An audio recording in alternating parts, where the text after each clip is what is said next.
Hello kabayan, my name is Mary. Thank you so much sa interest nyo para maging isang staycation negosyo partner. We are also accredited marketing partner ng SMBC, the largest and the fastest growing real estate developer in the Philippines. Sana tapusin mo ang video na ito at kung meron kang katanungan, pwede kayo mag-message sa aming social media platform. At meron kaming magandang sorpresa ang regalo sa inyo. So let's go! Ngayon, ipapaliwanag namin kung paano nga ba ang setup ng business model na ito at kung paano kayong pwedeng kumita ng 80 to 100,000 monthly. Nandyan po kayo sa abroad, andito po sa Pilipinas ang inyong negosyo at ang aming team na po ang magmamanage. Pero sa inyo po nakapangalan ng property, kaya safe na safe po ang investment ninyo. Pwede din siya sa businessman na gusto ng additional source of income. Sa mga gusto ng long-term investment, pwedeng-pwede din po ito sa inyo. Ano nga ba ang benefit ng ating staycation business model? Number 1, magkakaroon kayo ng property investment pagkatapos ng ilang taon dahil sa appreciation value nito, pwede mo na itong ibenta ng mas mataas. Number 2, own property mo ito, so pwede mo siyang gamitin anytime. Number 3, cash flow. Hindi lang siya pang monthly. Meron din siyang daily income through our setup of daily rentals. Last but not the least, number 4, automation. Ibig sabihin, lahat ng proseso at operations ng business mo, gagalaw para sa iyo. Simula sa setup ng interior, sa marketing, operations, accounting, cleaning and maintenance, ang aming team na ang bahala. Ito naman yung mga frequently asked question. Magkano nga ba ang kapital para makapag-start? Depende ito sa presyo ng condo unit na available kay SMBC. Take note, hindi lahat ng condo units ay open para sa ganitong business setup. Pwede ka na magsimula for as low as 5% na spot down payment lamang. Plus, dress-up cost ng unit mo para pwede mo nang gamitin at pagkakitaan.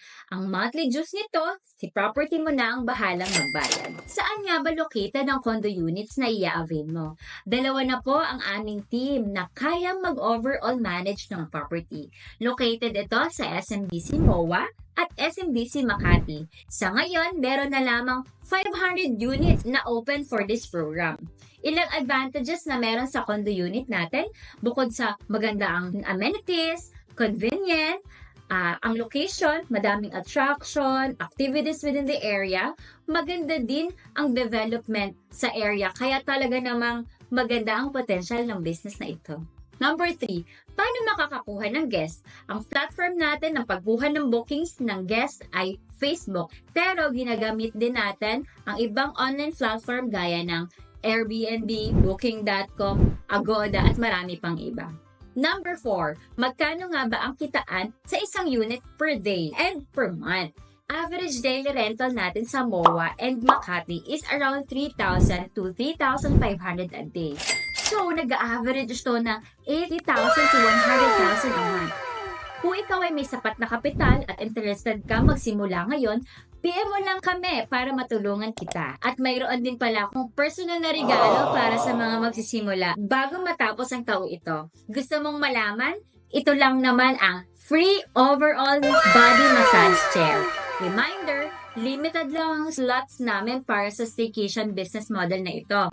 And then for a limited time only din ang aming free massage chair na regalo namin para sa inyo. Alam mo ba, nasa span lang na 4 na taon natatakbo ang inyong staycation business?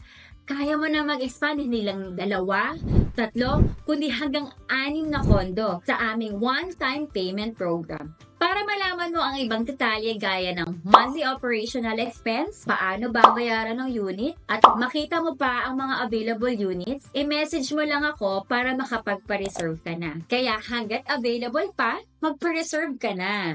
Sekreto ba nga ba ang real estate business? Sabi nga ni Andrew Carnegie, 90% of all millionaires become so through owning real estate. Kung meron ka katanungan, i-message mo lang kami sa aming Facebook account, Staycation Negosyo Partner.